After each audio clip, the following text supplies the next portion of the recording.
अस्सलाम वालेकुम नाज़रीन, मेरे साथ मौजूद हैं अंजुमन इस्लाम हुबली के सदर साहब जनाब मोहम्मद यूसुफ सोनूर साहब। जैसा कि आपको मालूम है, ईदगाह मैदान को लेकर सियासत काफ़ी गर्म है, नफ़रत का बाज़ार गर्म है। एक तबका जो है मुसलमानों को मुसलसल जो है निशाने पर ले रहा है। मुसलमानों के जज्बात को ठेस पहुंचाने के लिए नित नए कार्रवाइयाँ की जा रही हैं, इसमें एक ईदगाह मैदान भी है।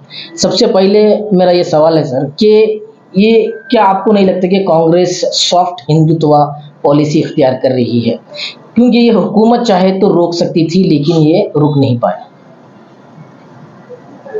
अस्सलाम वालेकुम रहमतुल्लाहि वबरकातुहू। ये पॉलिटिकल एस्पेक्ट है जी। इसमें पिछले बार हम लोगों ने मुस्लिम लीडर से बेलूर जाकर मुलाकात करके आए हुए थे, सीएम वगैरह से मिल भी आए थे। हमें हम लोग खामोश थे, ये पिटीशन पहले ही पेंडिंग था हमारा। फिर हमें हमारे मुस्लिम लीडरों से फ़ोन आया कि इमीडिएट पिटीशन फाइल करो। फिर मैं फ़ौरन जो है गुड़वाला सादी गुड़वाला एडवोकेट के पास गया। फिर वहाँ पर इंडस्ट्री साहब भी है, बात अशरफ अली साहब भी वहाँ पर है। डिस्कशन हुआ, डॉक्यूमेंट की ज़रूरियात पड़ी, तो हमने उनके पास भी इंडस्ट्री साहब पास भी डॉक्यूमेंट थे, वो सर्टिफाइड थे, मेरे पास डॉक्यूमेंट थे। हम लोग देख कर वो रेडी देने के बाद फिर हम लोग सुबह 9 बजे बुलाया गया। हम लोग जाके मैं खुद जाके डॉक्यूमेंट लेके जरास करके, अच्छा पिटीशन था, रेडी करके हमको फाइलिंग किया गया। हम जो जिस दिन 18 तारीख को जो उनका मीटिंग हुआ था, 30 तारीख को जो 18 को जो लोग मेमोरेंडम दिए थे, चार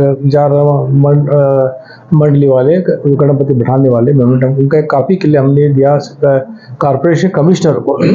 कॉरपोरेशन को देने का रिसीट कॉपी लेने के बाद हमको लगातार 10 दिन घूमने के बाद भी हमको एक मेमोरेंडम का कॉपी नहीं दिया। फिर 30 तारीख मीटिंग होता जीबी का, रेजोल्यूशन आता है, वही लेके हम लोग चैलेंज किए। फिर मालूम पड़ा कि 31 को एक रेजोल्यूशन हुआ है जिसमें 5 साल के लिए गणपति बढ़ाने को पूछा गया है। न वो रेजोल्यूशन बाहर आया ही नहीं था। बाद में एक कारपोरेटर की मदद से हमको मौसूल हुआ। फिर हम वो विड्रा करके जो 30 तारीख का रेजोल्यूशन विड्रा करके 5 तारीख का जो 5 दिन का 5 साल का जो ये था वो हमें उससे चैलेंज किया गया। अच्छा। आर्गूमेंट बहुत बेहतरीन तरीके से हुआ।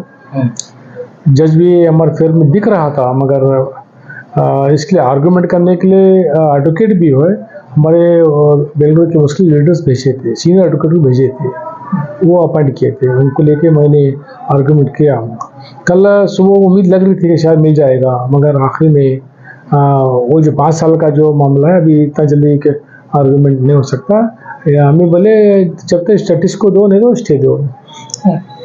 अभी इस मौके पर हमें स्टे नहीं दे सकते, क्योंकि पिछले बार दिया गया है।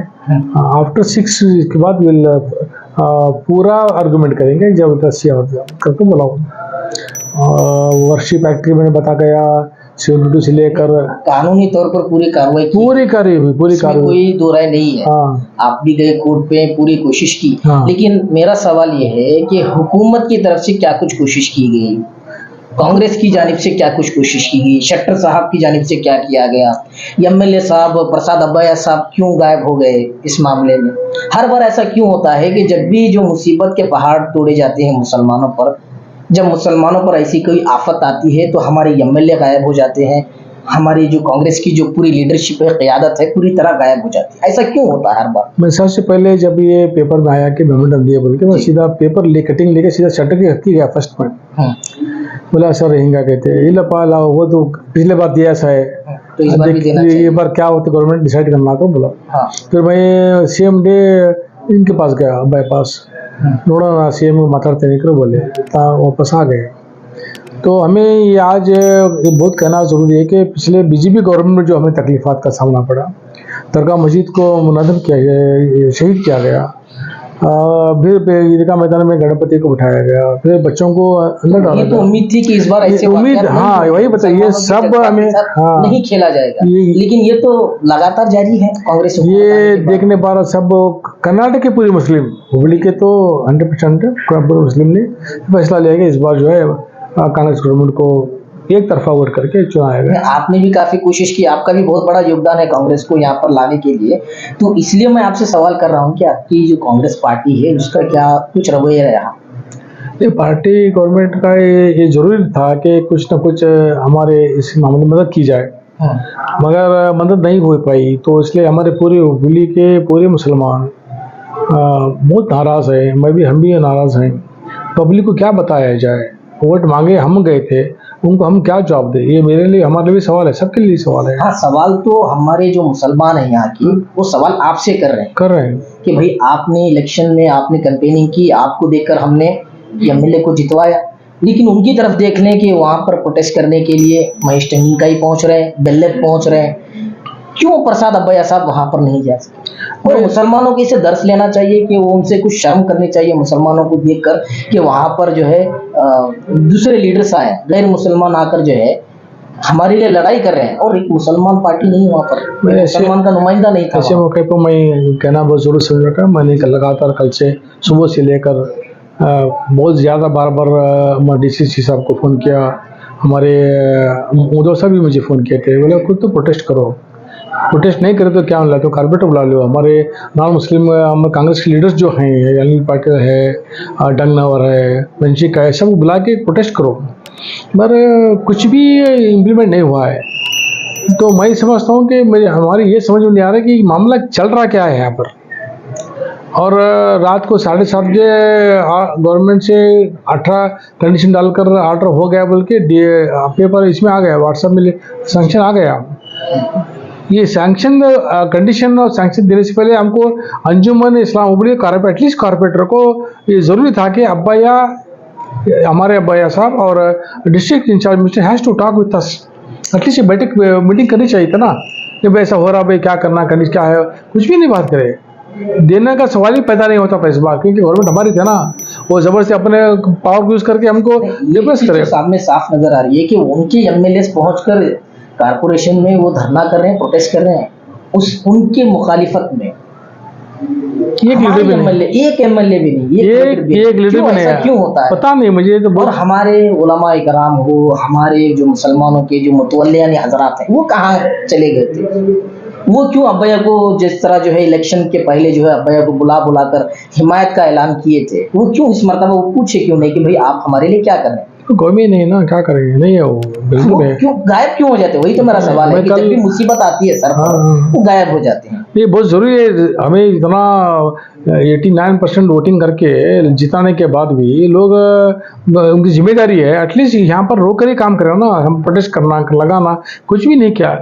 किसके पीछे क्या है वो अल्लाह और उसको जाने, हमको मालूम नहीं। मगर मुझे बहुत सदमा हुआ है इस बात का कि हमारी इस बार जो मेहनत थी, कि हमें उम्मीद थी अल्लाह से कि ये हमारी गवर्नमेंट को हमारे लिए मदद कर सके, मगर सिद्धरामैया जी में का उनका क्या ये है मालूम नहीं है, क्योंकि ये है कमांडर भी, सीएम तो है वो। यहाँ पे लोकल से कोशिश होनी चाहिए। लोकल से क्या भी प्रोटेस्ट नहीं हुआ, टोटल प्रोटेस्ट नहीं हुआ। हमने पिछले बार मुतल्ला अरकान जमात को बुला के ताकीद की थी कि आप जाके ऑब्जेक्शन फाइल करो, सिर्फ 22 से 26 आए हैं, आखिर डाले नहीं, हमें 130 आना चाहिए था। नहीं, हमारे में शऊर नहीं है, पता नहीं क्यों डर के नहीं आ रहे, क्या मुझे मालूम नहीं है। अच्छा, ये बेहिम्मती, ये बेमर्दानगी का शिजरा किसके सर जाता है सर? ये कौम ही बुज़दिल बेहिम्मत हो गई है, या फिर ये कौम की बदकिस्मती है कि इनके हक में जो है लीडर सही नहीं आए? नहीं, मुस्लिम लीडर है किधर है? यहाँ पर कोई काम करने वाला लीडर नहीं है, आवाज़ उठाने वाला कोई नहीं है। हमें किसी के अंडर में काम कर रहे हैं यहाँ पर, हमारे लोगों का नुमाइंदगी है ही नहीं। कब तक चाटोकारिता, कब तक ये जो है मतलब ये हमारे लोग करते रहेंगे? नहीं, गवर्नमेंट अभी कब तक चलेगी? ये हमारे जो सिद्धरामैया गवर्नमेंट को सोचना चाहिए कि एटलीस्ट माइनॉरिटी की नुमाइंदगी कोई किसी को बनाओ ना पर लेटेस्ट ऑर्गेनाइज कुछ भी किसी भी करो जी, किसी भी करो आप। मुझे करना तुझे नहीं है, किसी को आया क्षमता काम कर रहा है उसको दो, एक एमएलसी दो, क्या भी दो ना, दे के खड़ा करो उसे, किसी भी दो।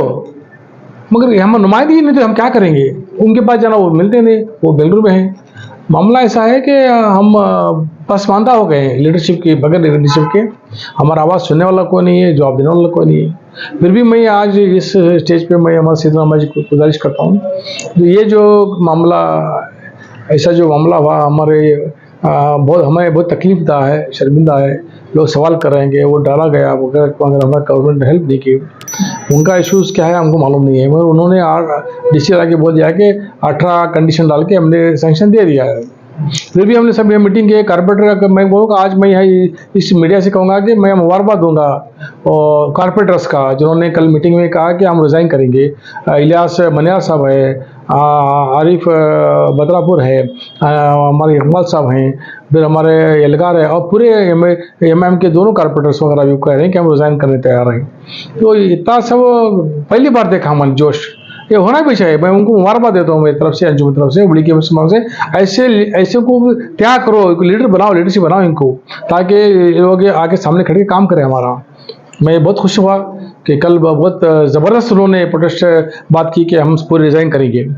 ये आखिर कब तक चापलूसी चलेगी सर? वही समझ में नहीं आता, जब तक नुमाइंदगी नहीं तो बार बार जो हिरासा किया जा रहा है, बार बार उन्हें टारगेट किया जा रहा है। शुरू में मैं नुमाइंदगी चाहिए होना, ये नुमाइंदगी लेने की कोशिश कर। नुमाइंदगी के लिए भी जो है हमारी तरफ से कुछ फोर्स क्यों नहीं आ रहा? मुसलमान एक मुत्तहिद होकर नुमाइंदगी के लिए भी कोशिश नहीं कर पा रहे।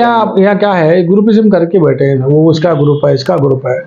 कब तक ग्रुप करेंगे? अरे मर के हम क्या जवाब देंगे कौम के लिए? हम क्या करेंगे? वो लोग देखेंगे।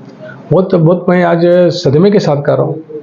हमारी नाकामी दिख रही है, पूरे हमारे लीडर जो हमारे साथ में है, लोग हमारा मदद नहीं कर पा रहे, गवर्नमेंट हमारे फेवर में नहीं देख रही। हमारी हैसियत झाग के बराबर की होगी। हाँ, ये इस मौके पर आखिरी जो है आप क्या पैगाम देना चाहें? क्योंकि ऑर्डर हो गया है, हमारी नाकामी के चर्चे आम हैं। दिन दहाड़े मस्जिद और दरगाह को शहीद कर दिया गया था, तब भी हम नाकाम हो चुके थे, ईदगाह में भी हम नाकाम हो गए। इस नाकामी के बाद अब क्या कुछ कहने लायक बाकी रह गया है? कुछ बचा नहीं है। क्या हमारे पास ज़बान में अल्फाज पैगाम आप देना चाहेंगे इस दिल्ली के नौजवानों के, जो बहुत ही नाराज हैं, बहुत उनका दिल जो है दुख रहा है, और सबकी आंखें, सबके इशारे आप पर हैं, सब चाहते हैं कि आप कुछ करें, तो आप क्या कहना चाहेंगे, क्या करना चाहेंगे? मेरा एक सबमिशन करना चाहूँगा हमारे कौम मिलत से जी। हम एक बड़ी एक मुहिम चलाएं, सीएम पर जाएं, ये परमानेंट इसका ईदगाह का मसला हल करें। परमानेंट करना चाहिए, टेम्पोररी करना से होता नहीं है। देवगढ़ा के ज़माने भी उन्होंने कहा था कि मैं परमानेंट करके देता हूँ, तो उस टाइम नहीं कर पाए। तो मेरी गुजारिश है कि हमारे जो भी लीडर्स हैं, कर्नाटक के लीडर्स जो हमारे हैं, जमीर अहमद साहब है, निसार साहब है, MP नसीर साहब है, जब्बार भाई हैं, और कई हमारे लीडर हैं, वह उनसे गुजारिश है कि सब यूनाइट होकर आप जो है हमारे ईदगाह जो इस्लाम का ईदगाह को परमानेंट सोल्यूशन के लिए सीताराम ऐसे DK शिव कुमार से बात करें। ये माइनॉरिटी गवर्नमेंट है, सपोर्टिंग बाय गवर्नमेंट है। जब ये इसको मसला हल नहीं होगा, मैं समझता हूँ कि पॉलिटिकल मोटिवेशन हुआ है, ऐसा लगता है मुझे। जहाँ मैं तो पॉलिटिकल उतना माहिर नहीं हूँ, पर जो दिख रहा है वो बीजेपी चाहती है कि कुछ माइलेज ले ले। हाँ, मुझे लग रहा है कि Congress don't want to give mileage to them, ऐसा लग रहा है, मुझे ऐसा लग रहा है। तो इसलिए ये उसके लिए हमारी ही ईदगाह कुर्बानी कुर्बानी हम ही दे रहे हैं, हमारी ही मस्जिद और मदरसे के। हाँ, कुर्बानी तो हम दे रहे हैं। हम ही क्यों बार बार बलि के बकरे बने? हाँ, मेरी गुजारिश है सिद्धरामैया जी से, लीडर्स, कर्नाटक के मिनिस्टर्स, लीडर्स, MLC MP वगैरह से, कि आप मुत्तहिद होकर हमारे परमानेंट इसका सोल्यूशन निकालिए। आप कल हम DC साहब से बताया कि इसका सोल्यूशन निकालो यहाँ पर। और एक बात जो नहीं बोले आज तक, किसी ने बोलने की हिम्मत तो नहीं की, मैं कहूँगा आज कि मूसा मठ को भी सेम कंडीशन में जगह दी गई थी। रेजोल्यूशन 9 साल था, हमारा 9 से 9 साल है। Why you not challenge that resolution of मूसा मठ? क्यों बैठे हुए थे, पहले से क्यों नहीं किया आपने? ये मेरा सवाल है। फिर भी वो पीछे हम न जाएंगे, तो मैं कहूँगा कि इस पे अगर गौर करेंगे, दोनों का मसला हल करने के लिए गवर्नमेंट से दरख्वास्त की जाए, प्रेशर लाया जाए कि दोनों इश्यूज़ को ख़त्म किया जाए। हमको भी खरीदी कर दे दें, वो भी चाहते उनको भी खरीदी कर दिया, हमारा क्या एतराज़ नहीं है।